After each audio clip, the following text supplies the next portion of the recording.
वकील साहब के घर में शाम को 8 लोग आ गए। एक आदमी डाइवोर्स लेने गया अपनी शादी के 5 साल बाद। उसने जज से कहा, साहब मुझे डाइवोर्स चाहिए। बोले क्यों? बोले ये मेरी बीवी जो है ना, ये मुझे बर्तन फेंक के मारती है। बोले का नाम सुना है? उन्होंने बड़ी जबरदस्त लाइन कही, बड़ी जबरदस्त। उनका बड़ा योगदान है शिक्षा के क्षेत्र में, बहुत। उनका और उनके हस्बैंड का, ज्योतिबा फुले एंड माता सावित्रीबाई फुले। उनकी लाइन है, उसको लिखना आज जाके अपनी डायरी में कि तुम्हारा सबसे बड़ा दुश्मन है। बोले जय हिंद फ्रेंड्स। इकरा को अपनी एक टीम लगानी पड़ेगी। यहां जितने लोग वीडियो बना रहे हैं इनसे 5-5 हजार रुपया एक्स्ट्रा लिए जाए। सबका नाम लिखा जाए और 5-5 हजार रुपये, क्योंकि ये तो सेमिनार करने आए नहीं, ये तो रील बनाने आए। पहले एक बीमारी है एंसेफेलाइटिस, जो कहते हैं दिमागी बुखार। अब एक बीमारी है मोबिलाइसाइटिस, ये मोबाइल से पैदा होती है। ये बुखार तो नहीं पैदा करती, लेकिन पागलपन के लक्षण पैदा कर देती है आदमी। खैर, बना ये वीडियो, कोई बात नहीं। अभी आपने आज 2 लोगों को इकरा ने मुख्य तौर पर इनवाइट किया, एक सरफराज साहब को इनवाइट किया और एक रामेश्वर जी को इनवाइट किया। और दोनों लोगों को इनवाइट करने का जो मेन रीजन है, जैसा कि अभी हमारे सरफराज साहब ने कहा कि हम एक कॉमन बैकग्राउंड से आते हैं, गांव की बैकग्राउंड से आते हैं। तो एक आदमी वहां से निकलकर अपना एक मुकाम बनाया, और दूसरा आदमी जो हमारे बाद आपको संबोधित करेंगे, रामेश्वर जी, ये दोनों आदमी एक बहुत ही सामान्य स्तर से, मतलब मेरे लिए सबसे बड़ी चुनौती होती है कि तब मुझसे लोग पूछते हैं कि सर मुझसे हो जाएगा। अब जितने लोग यहां मौजूद हैं, कम से कम वो ये सवाल नहीं करेंगे हो जाएगा। अगर नहीं होगा तो क्यों? अब मैं सरफराज साहब के शब्दों को उठाता हूं, डिमांड। इन्होंने 3-4 बार इस शब्द का इस्तेमाल किया, डिमांड। आप डिमांड बता करो। अच्छा भी है, इकोनॉमिक लॉ है, demand is equal to supply. किसी भी तैयारी का जो सबसे पहला सूत्र है, पहला फर्स्ट फॉर्मूला, वो है डिमांड। 3 दोस्त दुबई में छुट्टी मनाने गए। उनका जो होटल का कमरा था वो 75th फ्लोर पे था, 75वीं मंजिल। तो जब शाम को वो घूम कर आए तो लिफ्ट खराब थी। तो तीनों ने डिसाइड किया कि यार 2 घंटे लगेंगे लिफ्ट बनने में, तो हम सीढ़ियों से चलेंगे। तो बोले यार 75 मंजिल, हाँ बोले कोशिश करेंगे। तो एक ने क्या किया, चुटकुला सुनाना शुरू किया। अब चुटकुला आदमी सुनेगा तो हंसेगा, हंसेगा तो एनर्जी पैदा होगी। तो चुटकुला सुनते सुनते वो 25 मंजिल तक पहुंच गए। पैसा लगेगा, वीडियो बना रहे हो।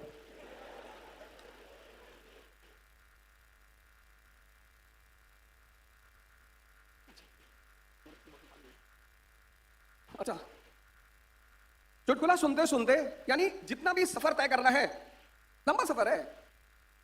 एकेडमिक एग्जाम और सिविल सर्विस के एग्जाम में जो सबसे बड़ा अंतर है वो ये है कि जब एकेडमिक एग्जाम की शेड्यूल आता है तो हम सबसे पहले क्या देखते हैं कि लास्ट पेपर कब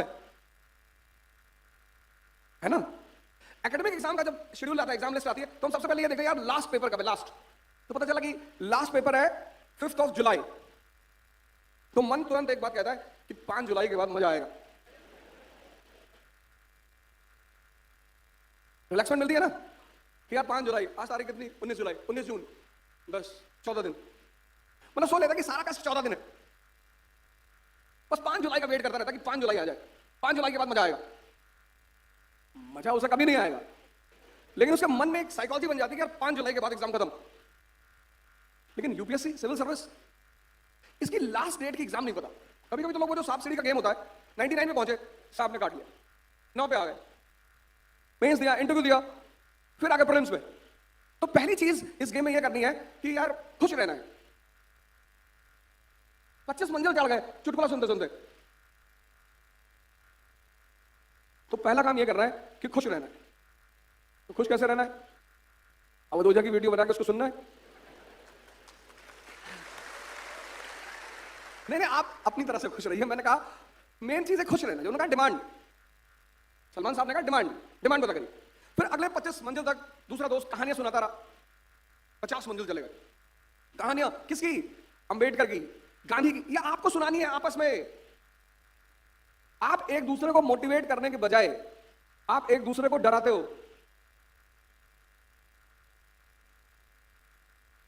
4 दोस्त, 5 दोस्त, 10 दोस्त सब मिलकर तैयारी करते हो। अगर सब एक दूसरे को मोटिवेट करो, कैसे करोगे? कहानियां सुनाओ। कहानी वो नहीं कि तिवारी जी की लड़की भाग गई, वो सब कहानी नहीं सुनानी। ये उल्टी सीधी कहानियां नहीं सुनानी है, तुम उल्टी सीधी कहानियां सुनाते हो। कहानी सुनानी है अंबेडकर की, कहानी सुनानी है गांधी की, कहानी सुनानी है लिंकन की। अब्राहम लिंकन प्रेसिडेंट बनके सीनेट में पहुंच रहा है पहले दिन, ऐसे ही सीनेट बैठी हुई है। एक सीनेटर खड़ा होता है, कहता है mister president, your father was a very good cobbler. तुम्हारे पिताजी एक बहुत अच्छे मोची थे। अब इस पूरे लाइन में 2 शब्द है, एक कॉबलर, एक गुड। अब कोई नेगेटिव आदमी होगा, कॉबलर पकड़ लेगा, पापा को कॉबलर कह दिया। लेकिन लिंकन ने कौन सा शब्द पकड़ा? गुड। लिंकन ने कहा कि thank you sir for appreciating my father, I will try to be like my father so that your children will appreciate me for being the good president of America. धन्यवाद sir, मैं अपने पिता की तरह अच्छा बनने की कोशिश करूंगा, जैसे तुम्हारे बच्चे और आज कर रहे हैं। एक दूसरे को मोटिवेट करो यार। कौन, कोई बाहर से आएगा? खुश रहो, मोटिवेट करो। तीसरे आदमी ने क्या कहा कि बस आ गए, ये 61 65 आ गए, बस आ गए यार, 4 मंजिल और।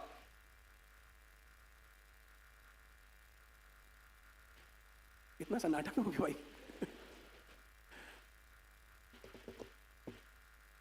बस आ गए, 2 मंजिल और, आखिरी। जब हमें किसी को अपने साथ लंबी दूरी वॉक करानी होती है तो हम ऐसा ही तो करते हैं कि कितने दूर चलना है, अरे वो सामने खंबे को बगल में, अगला पहुंच गया सामने खंबे तक, हमने उसे बाद में उलझा रखा, 2-4 खंबे क्रॉस होते चले गए। फिर उसे याद आया कि तुम तो कहते हो पीछे वाले खंबे के पीछे आगे।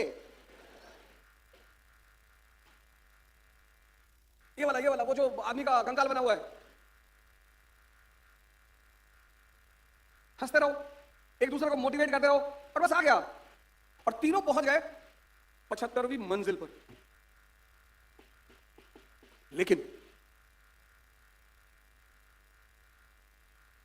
तीनों पहुंच गए 75वीं मंजिल पर, तीनों पहुंच गए। सीढ़ियां बनाई गई थी, लिफ्ट बनाई गई थी बीमार लोगों के लिए, बीमार लोगों के लिए।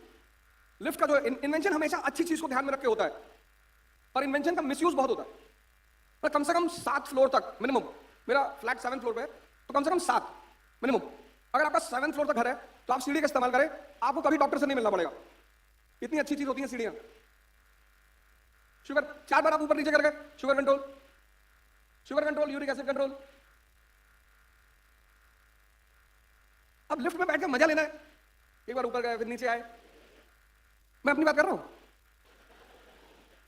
तीनों 75 मंजिल पे पहुंच गए, 75, पर कमरे की चाबी कार में भूल गए।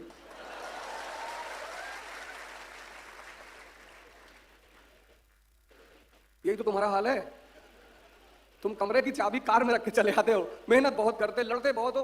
मैं तो पूरे भारत में सेमिनार करता हूं, मैंने यूपी, कानपुर, इलाहाबाद, लखनऊ, यहां के लड़कों जितना मेहनत करने वाले लड़के नहीं देखे।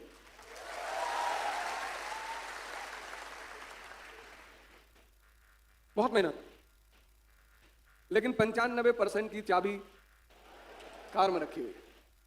डायरेक्शन पढ़े जा रहे। कितने पढ़ते हो भैया? भैया सर हम तो 28 घंटे पढ़ते हैं। 28 घंटे पढ़े जा रहे। सर हमको आईएएस बनना है। हाँ तेरे मत्थे पे लिख दूं आईएएस, जा। बनना है, बिल्कुल अच्छी बात है, बनना है, पर चाबी अपने पास रखनी है। चाबी क्या है? Conceptual clarity. ये भाई साहब वीडियो बना रहे, चलो वीडियो बनाने की परमिशन दे देंगे। कितने लोग मेरे सवालों का जवाब देंगे?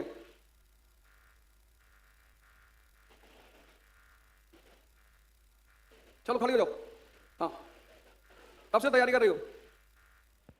Hello sir, my self Nazish Aziz, pursuing BDS bachelor of dentistry, 4th year student. Sir मैंने इसी साल प्लान किया था मार्च के टाइम पे कि मैं BDS से बेहतर मैं इसमें ट्राई करूं। जितनी लड़कियां बैठी हैं, अब वो 4 लड़कियों लगातार रैंक लगाई है, 1st 2nd 3rd 4th, एक भी लड़की वीडियो नहीं बना रही। सब लड़के ही बना रहे हैं, फिर कहते हैं लड़कियां टॉप कर जाती हैं, तो हम लोग जो है तो लड़कियों के साथ सर लोग ज्यादा नंबर इनको देते हैं। अच्छा, भारत का मतलब क्या होता है बेटा?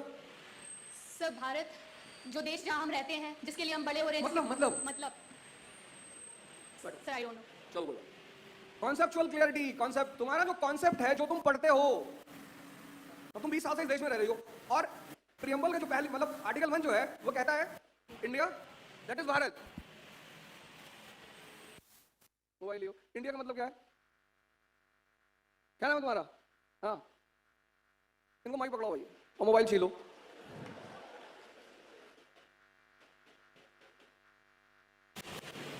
हेलो। पीछे वाले को दे दो। ये नेवी ब्लू टी शर्ट।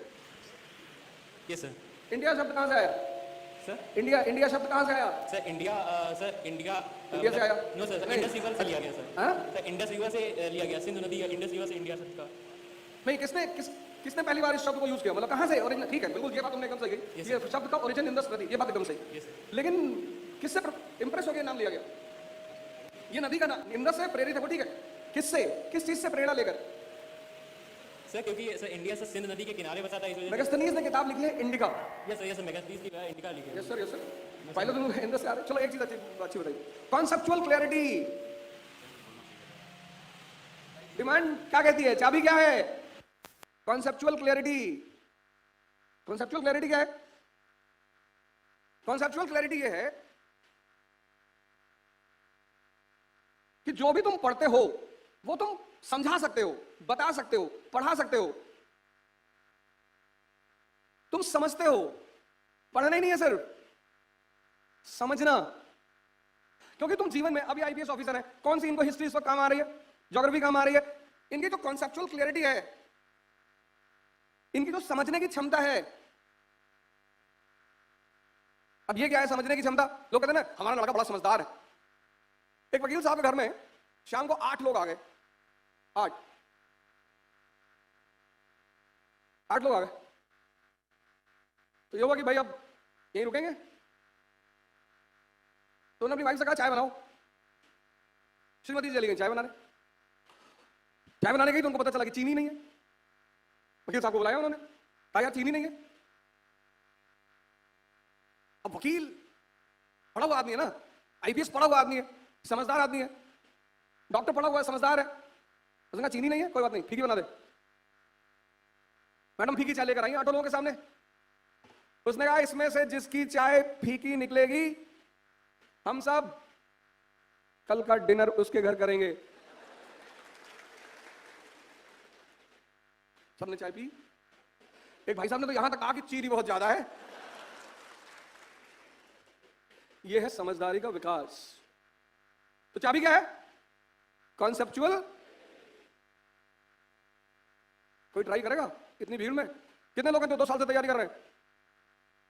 अब ना बताओगे, अब नहीं बताओगे, तुम्हारी इज्जत सामने आ जाएगी। 3 लोगों की कोई इज्जत नहीं होती। मैं हर सेमिनार में कहता हूं, भिखारी, स्टूडेंट और सन्यासी, इन 3 की इज्जत नहीं होती। अगर ये इज्जत बना ले तो अपना काम ही ना कर पाए। अब भिखारी तुम्हारे घर आया, भैया कुछ दे दो, भैया मुगल खानदान से।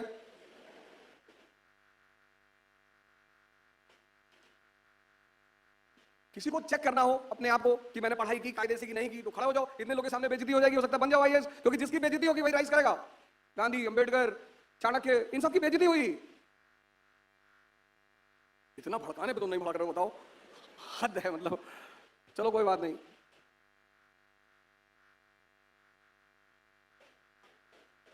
अच्छा, हाँ, पूछ। Conceptual clarity. तो इकरा ने क्या किया? अब यहां पर जितने भी आईएएस की कोचिंग है हिंदुस्तान में, सब अच्छी हैं, सारे टीचर अच्छे हैं, कहीं कोई बुरा नहीं होता। तुम किससे क्या लेते हो ये तुम्हारे ऊपर डिपेंड करता है। लेकिन कुछ लोग ऐसे होते हैं जो समय की डिमांड को समझते हैं कि इतने लड़के कोचिंग करते हैं, इतना क्यों परेशान होते हैं, इतना क्यों टाइम लगता है। ये बात इकरा ने सोची, आरएनडी किया। कानपुर में रह रहे 10 साल से, इलाहाबाद में रह रहे 10 साल से, ये 10 साल क्यों लग रहा है? सिलेक्शन हो रहा है नहीं हो रहा है वो अलग बात है। इतना समय क्यों लग रहा है भाई? आपने 1 साल तैयारी की, 1 साल आपने प्रैक्टिस किया, 2 साल मेंस की सीरीज लगी, प्रीलिम्स की सीरीज लगी, फिर आपने अटेम्प्ट दिया, आपका हो गया, आप चले गए। आप हमारे साथ बैठे हुए यहाँ रामेश्वर के साथ।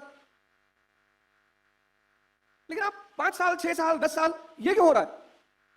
एक ने इस पे R&D किया, देखा लोगों को, तो पता चला कि यार कोई भी, ज्यादातर लोग बिना बेसिक्स के इस एग्जामिनेशन में चले जाते हैं। जिसको लैटिट्यूड नहीं पता उसको क्लाइमेट कैसे समझ में आएगा? तो एक ने एक बड़ा जबरदस्त काम किया, एनसीईआरटी कोर्सेज। कि पहले जो भी आदमी तैयारी शुरू करेगा वो सबसे पहले हमारे साथ एनसीईआरटी करेगा, कंपलसरी, मैंडेटरी। यह है यूनिकनेस इस संस्था का, कि जो भी तैयारी शुरू करेगा मैंडेटरी पहले वो एनसीईआरटी करेगा। क्योंकि जब वो एनसीईआरटी करेगा उसे राज्यसभा पता होगा, लोकसभा पता होगा, फिर वो बैठेगा एडवांस सेक्शन में। कई लोग आते हैं, भैया हमारे पास टाइम नहीं है, मंगल पे जा रहे हो? नहीं नहीं, फिर नहीं, हमारे पापा ने कहा इसी साल बनना है। तू भाई इस हफ्ते बन जा। तो डीओपीटी को लिखते हैं, भारत के प्राइम मिनिस्टर को लिखते हैं कि पापा ने कहा है। तुम बिना बेसिक्स के जंप करोगे, तुमको टाइम लगेगा। आज जाकर, मैं किसी से कुछ पूछूंगा नहीं, आज जाकर इस पे मनन करना, सेल्फ इंट्रोस्पेक्शन करना कि मेरा बेस स्ट्रांग है कि नहीं। और जितने लोग यहां 3-4 साल से होंगे या तैयारी नहीं भी होंगे, उसकी मुख्य वजह यही होगी। पहली चाबी है कॉन्सेप्चुअल। ये सब लिख लो, वीडियो तो बाद में मिल जाएगी तुमको। चाबी नहीं खोनी चाहिए। वो 75 मंजिल में पहुंच के चाबी नहीं लाए, चाबी नहीं खोनी चाहिए। और पहली चाबी है कॉन्सेप्चुअल क्लैरिटी। दूसरी कॉमन सेंस। 4 जुआरी पकड़े गए जुआ खेलते हुए, सलमान साहब ने पकड़ लिया, जज के सामने ले गए। पहला जुआरी मेडिकल सर्टिफिकेट लेके आया कि साहब उस दिन मैं अस्पताल में था, साहब ये मेडिकल सर्टिफिकेट सर। दूसरा ट्रेन की टिकट लेकर आया कि सर मैं तो शहर में था ही नहीं सर। तीसरा अपने ऑफिस की अटेंडेंस रजिस्टर लेकर आया कि साहब ये अटेंडेंस लगी साहब, हम तो साहब काम कर रहे थे साहब। और अदालत को क्या चाहिए? सबूत। 3 ने सबूत दे दिए। पहले ने मेडिकल सर्टिफिकेट दे दिया, दूसरे ने ट्रेन का टिकट दे दिया, तीसरे ने अपने ऑफिस का अटेंडेंस रजिस्टर दे दिया। जज ने चौथे की तरफ देखा, उसने कहा माई बाप अकेले कौन जुआ खेलता है?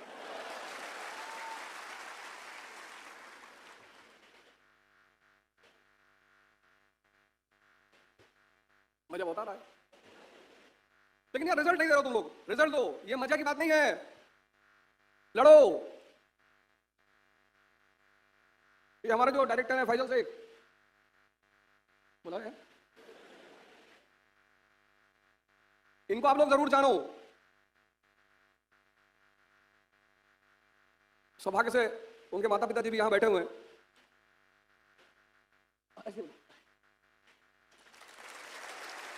तो जब कोरोना का टाइम था, मैंने क्यों बुलाया उसकी वजह बताओ। जब कोरोना का टाइम था तो बहुत सारे लोग अपना अटेम्प्ट नहीं दे पाए। किसी घर में किसी की डेथ हो गई, कोई बीमार हो गया, बड़ी दिक्कतें लोगों ने झेली। उस कहने की बात ही नहीं, आप सबने देखा। तो बहुत लोगों ने मुझसे कहा कि सर एक अटेम्प्ट अगर बढ़ जाता तो सर हमें बड़ी सहूलियत मिल जाती। मैंने कहा हाँ यार ये बात तो है।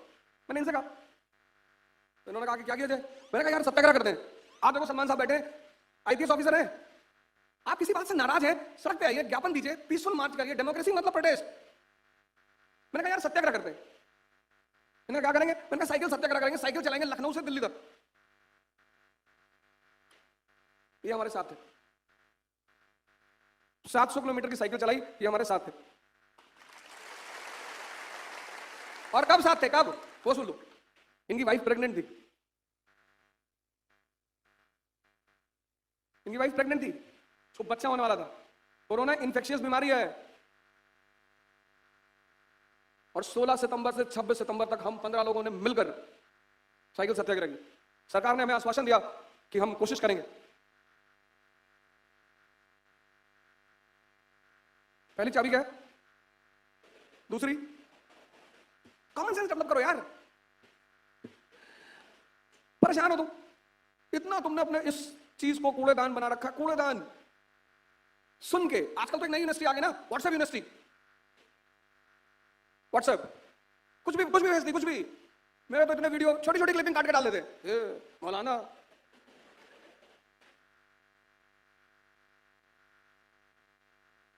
फोन करते हैं हमको, कोचिंग नहीं जाने देंगे। अच्छा आओ,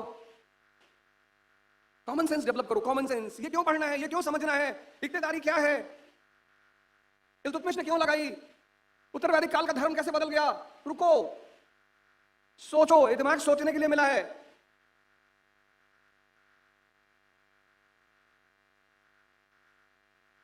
नहीं, इतना सीरियस होने की जरूरत थोड़ी है, हम सोच ही नहीं पा रहे यार। नहीं नहीं, सोच रहे हो, सोच तो रहे हो। दो चाबी क्लियर हो गई ना।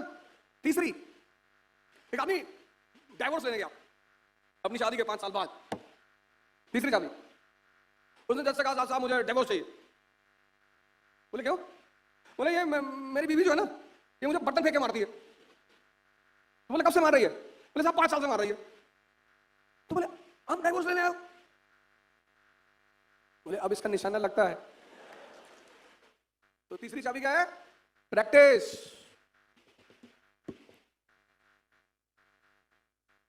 पहली चाबी क्या है? कॉन्सेप्ट। दूसरी चाबी कॉमन सेंस। सोचो यार, चाइना की कौन है इस क्लास में जो मुझे चाइना, यूएस, इंडिया, मतलब टॉप 10 कंट्रीज की जो जीडीपी है पर ईयर की, वो बताएगा सबसे ज्यादा किस कंट्री की है? नहीं, आप हाथ उठा लो, पूछ लेंगे। अब हाथ है ही नहीं। प्रैक्टिस।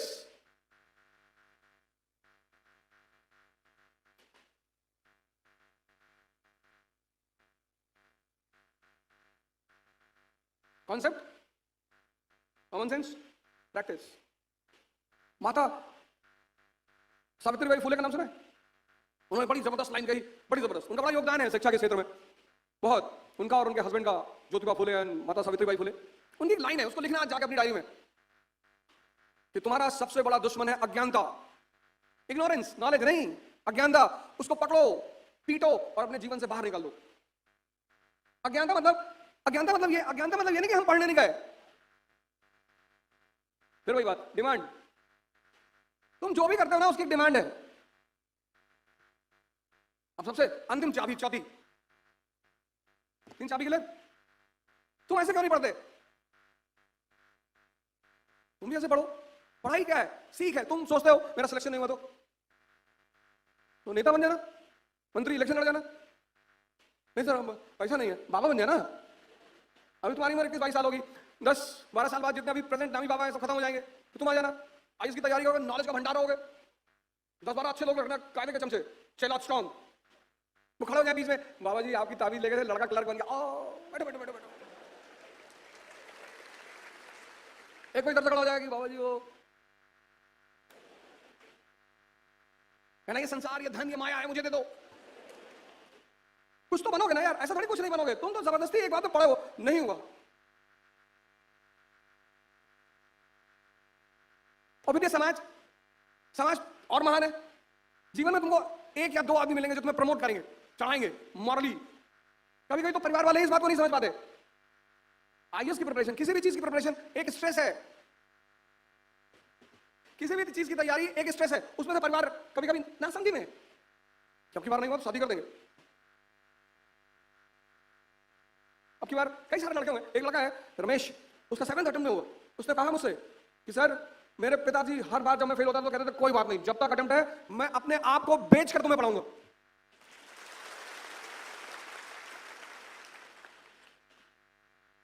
थोड़ा सा शेड्यूल बिजी था, नहीं तो हम उसको भी लाते। तुम क्यों डरते हो यार? डरना एक नैसर्गिक चीज है, ऐसा नहीं कि नहीं होनी चाहिए। नहीं है तो भी चेकअप कराना पड़ेगा। क्यों डरते ही नहीं? पुलिस वालों को पत्थर फेंक दिया, फिर पुलिस वाले क्या करेंगे? सबसे खतरनाक सेवा है देश की, सो नहीं पाते ये। और सबसे ज्यादा लोग गाली पुलिस वालों को देते हैं, इनको छुट्टियां नहीं मिलती। और जॉब ऐसी है, दिन में 10 आदमी से मुलाकात करनी है, 9 बदमाश है। अब एक उसमें कोई अच्छा आदमी मिल गया, तो अब जब 9 आदमी से आप एक तरह की बात करेंगे तो 10 में से कैसे चेंज करेंगे? तो वो भी उसी में आ गया, हमारे साथ बदतमीजी कर दी। नहीं भैया, वो सबसे खतरनाक जॉब है इंडिया की, पुलिस। सबसे खतरनाक। चौथी चाबी जो है, 4th, क्या? तुम छोटे थे, स्कूल जाते थे, होमवर्क करते थे ना? क्यों? डर की वजह से कि मैडम उठा के सो पटक देगी। उठा और कितने भी बहाने बनाओ, कितने भी, मैडम वो दर्द हो रहा था मैडम, इससे कर लेते, मैडम इससे लिख नहीं पाते, मुंह से पकड़ के लिख देता आंसर। मैडम मैडम तो कुछ सुनती नहीं थी बचपन में। और तुम लोग के समय में तो टीचर गलत मारते थे, हम लोग के समय में उनका मारने का तरीका बड़ा साइंटिफिक था। यहां मार देते एक्यूप्रेशर पे, कि यहां मारेंगे तो ये खुलेगा तुरंत, सारे एक्यूप्रेशर के पॉइंट यहां है। आज के टीचर तो यहां मार दिए, आंख की रोशनी चली गई। हमारे टीचर ऐसा नहीं मारते थे, यहां मार देते, यहां कहते मुर्गा बन जाओ, जब आदमी वाला कोई गुण ही नहीं है तुम्हारे अंदर। तो चौथी चाबी है दंड, पनिशमेंट, खुद को। अगर तुम्हें कोई दूसरा पनिशमेंट देता है तो तुम जिंदगी भर मजबूर रहोगे। खुद को जिंदगी में खुद को डिसिप्लिन करने का सबसे प्यारा तरीका है खुद को पनिशमेंट देना। एक 80 साल के बुढ़ा बुढ़िया हेल्दी स्वस्थ जॉगिंग करते हुए, एक नौजवान उनको डेली देखता था कि ये 80 साल के बुढ़ा बुढ़िया डेली 10 किलोमीटर दौड़ते हैं। एकदम से बर्दाश्त नहीं हुआ, उसने जाके पूछा कि दादा इतने हेल्दी हो 80 साल के दोनों कैसे? बोले बेटा जब हमारी शादी हुई तो हमने डिसाइड किया कि जब भी झगड़ा होगा और जिसकी भी गलती होगी वो 5 किलोमीटर वॉक करेगा। बोले ज्यादातर गलती मेरी ही होती थी, तो मैं 5 किलोमीटर वॉक करने चला जाता था। अच्छा बोले आप तो चले जाते थे, ये दादी बोले देखने आती थी कि मैं जाता हूं कि नहीं।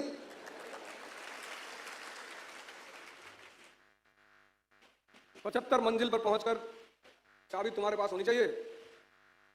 नहीं, कौन सी चाबी? Conceptual clarity, common sense, practice और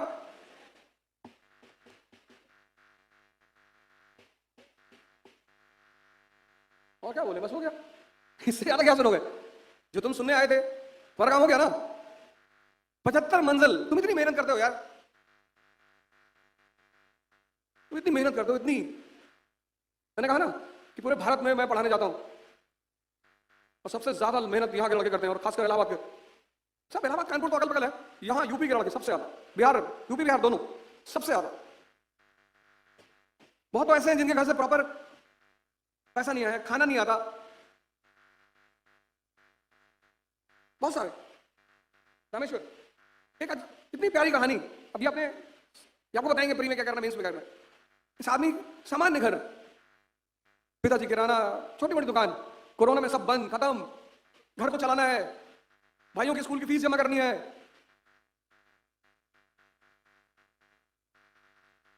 अब किराना का जो दुकानदार है उसकी अमानी थोड़ी है कि 10 साल देश बंद हो जाएगा तो घर चलेगा।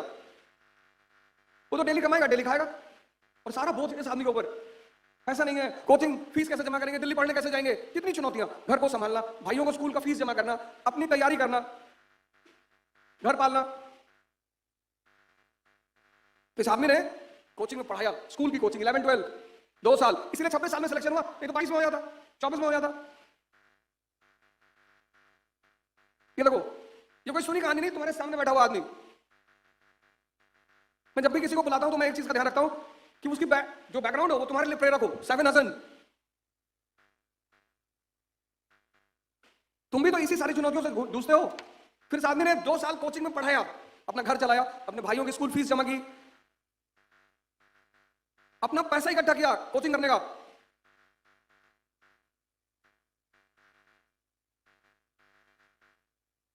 देखो तुम्हारे सामने बैठा हुआ आदमी,